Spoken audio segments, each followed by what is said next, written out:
What if I told you that Squidward wasn't actually out to get SpongeBob, but that he was actually hired by SpongeBob's parents to protect him? In your typical SpongeBob episode, you can count on a few things. SpongeBob's hyperactivity will lead him to do something reckless, wild, and probably dangerous. Patrick will be a lovable idiot, and Squidward will make clear that he endorses absolutely nothing about whatever it is SpongeBob is doing that week. There's this theory online that claims SpongeBob's parents met Squidward shortly after he was laughed out of high society and at a low point in life, giving him a huge amount of money to get back on his feet and asked him to spend the rest of his life looking after their son. Now, on the surface, none of that makes a lot of sense given how strongly Squidward hates SpongeBob. Why would he dedicate his life to that? But before we get into how it makes sense, we need some context. Let's start with Squidward. Throughout the show, we get glimpses into Squidward's life before SpongeBob came along, and it seems like Squidward comes from an extremely privileged upper-class life.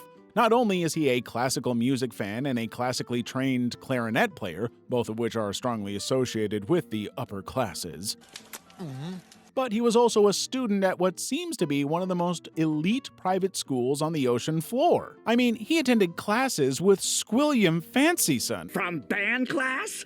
Hello, peasants. who is basically the classiest guy with 8 legs. The show never really explains why, but it's clear that Squidward's life did not turn out the same way as Squilliam's. I mean, Squilliam is constantly bragging about his multi-millionaire lifestyle and his private yacht, private lake, private island, casino, and his giant tower, some of which we see in the show. But then Squidward has a house,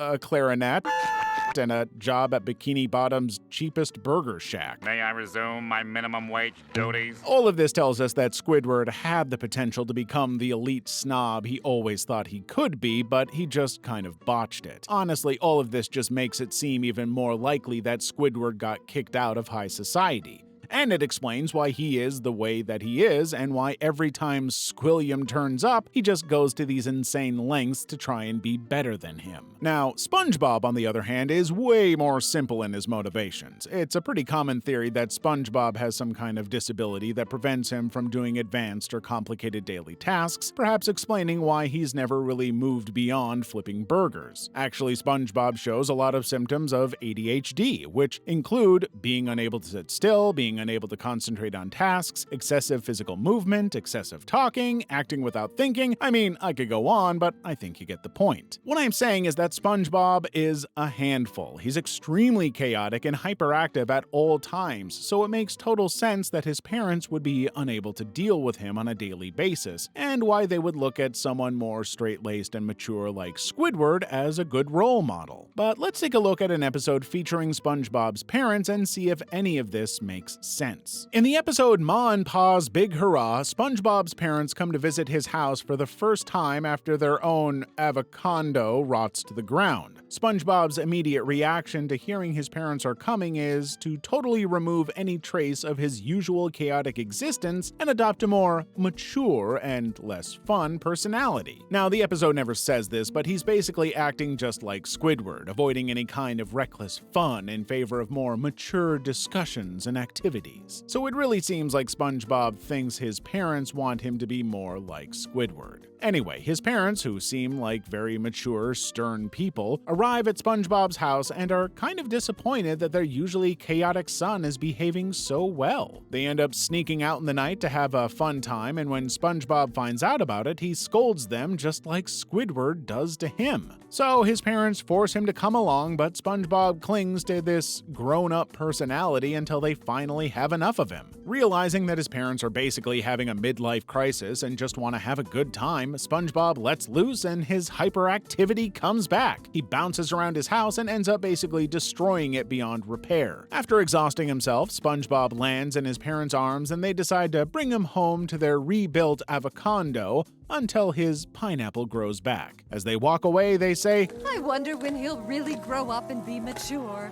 Hopefully not too soon, am I right there? Now, what's really interesting about this is how terrified SpongeBob's parents are when he's bouncing around the house as though they're not sure what he's going to do next. I think this is the kind of behavior that probably would have led them to hire Squidward to handle him, hoping he could somehow mature into someone more grown up. Actually, a lot of this episode really backs up the theory. SpongeBob's parents are not great with him, they're pretty selfish and basically ignore him for their own interests throughout. Even their final words contradict one another, creating a situation where SpongeBob can't really win. He's always going to be too hyperactive or too grown up. So maybe Squidward is a better, more stable presence for SpongeBob. But Squidward openly hates SpongeBob, or at least that's what he says at every chance he gets. And if that's the case, it makes no sense why he would ever agree to spend the rest of his life looking out for him. Well, would you believe me if I told you that Squidward actually loves SpongeBob so much that he could just never bring himself to leave? In the episode Squidville, Squidward finally moves out of his house after SpongeBob and Patrick push him over the edge using reef blowers to suck the windows and doors of his home. He moves into this gated community called Tentacle Acres where everybody is exactly like him in both personality and looks, which honestly is a little weird and creepy, but hey, it's a cartoon. Anyway, it doesn't take long before Squidward starts to grow tired of his new paradise. He hates that everyone is so stuck up, and he gets no joy out of doing everything he wants all the time. Eventually, he causes chaos with the reef blower, just like SpongeBob did,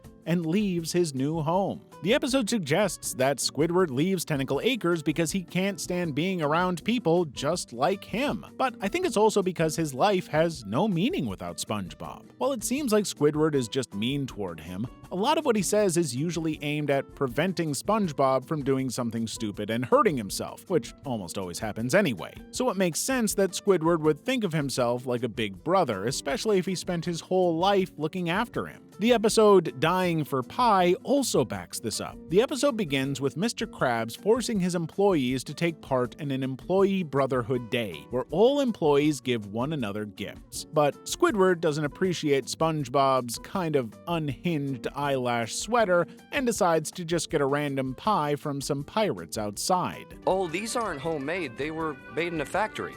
A bomb factory. Ignoring their warning that the pie contains a bomb. It's not until Mr. Krabs is almost blown to pieces that Squidward realizes they weren't kidding, but by that point SpongeBob says he ate the whole thing. Convinced SpongeBob has a matter of hours to live, Squidward vows to make them the best hours of his life by showering him in love. Honestly, this is the most caring that I think I've ever seen Squidward act towards SpongeBob in the entire show. He's so determined to make these final hours meaningful that he even puts himself through a lot of pain, allowing SpongeBob to perform open heart surgery on him just because SpongeBob says he wants to do it, which is kind of weird and threatening, but also pretty sweet. Ultimately, Squidward discovers that SpongeBob didn't actually consume the pie, he was just holding on to it so they could share it after an incredible day of doing best friend things. And Squidward is half angry that SpongeBob would do such a thing, but also kind of relieved. Then SpongeBob throws the bomb pie at his face and causes a major nuclear explosion in the middle of the ocean because he just has no self-control. This whole episode is designed to show that Squidward genuinely cares for SpongeBob more than he would ever openly admit, and that even when SpongeBob is facing potential death, he feels an obligation to make sure that his friend's final hours are the best they could possibly be. His constant efforts to try and protect SpongeBob from worrying about what's going to happen are weirdly moving, and if he truly is trying to make sure his final moments are going to be happy. He even starts crying in the seconds before he thinks SpongeBob is gone. I think this really shows that Squidward is not a bad guy. Whatever he's been through and whatever snobbish tendencies he has, he doesn't want SpongeBob to be hurt. He would rather suffer through a difficult or painful experience just so SpongeBob can be happy and not have to worry or struggle. So basically, he's being the parental figure that SpongeBob doesn't have, and he's living up to this potential deal he made with them to look out for their boy. Now, the theory isn't perfect, and there are some hiccups in the timeline of the show. The spin-off Camp Coral suggests that SpongeBob and Squidward met as kids, which doesn't really align with this theory at all unless you want to believe that SpongeBob's parents were just offering random kids money to be his friend. Maybe there's something in that. But honestly, I think you could just look at Camp Coral's story and think of it as something that never actually happened. What if the whole thing was something made up by Squidward and SpongeBob's parents to protect him from the truth? The theory suggests that SpongeBob's parents paid off his impressive multi-floor home, which makes a lot of sense given that SpongeBob slaves away at a burger-flipping job for a penny-pinching crab. But SpongeBob would never know that they did that. He thinks that he made all of this himself, that he built his own life through pure hard work and relentless, hyperactive positivity. If he found out that his parents had basically just bought his whole life and lied to him, and that one of his best friends was there to repay pay a debt to them, it would crush him. So I think it could be suggested that the Camp Coral story is a convenient false memory designed to help SpongeBob believe that he and Squidward have always been natural friends, and to give him a sense of independence in the world. And honestly, having seen how sketchy their parenting is, I would not put it past SpongeBob's parents to just straight up gaslight him into believing his whole life has been his own creation. I mean, they seemed happier when he was unconscious anyway. There's no doubt that Squidward and SpongeBob genuinely care for one another, despite whatever Squidward claims throughout the show. And it totally makes sense that his half-interested parents would just make him someone else's problem, rather than dealing with his unpredictable hyperactivity. But maybe none of this really matters. Maybe it's just a cartoon about a sponge and a cranky octopus who,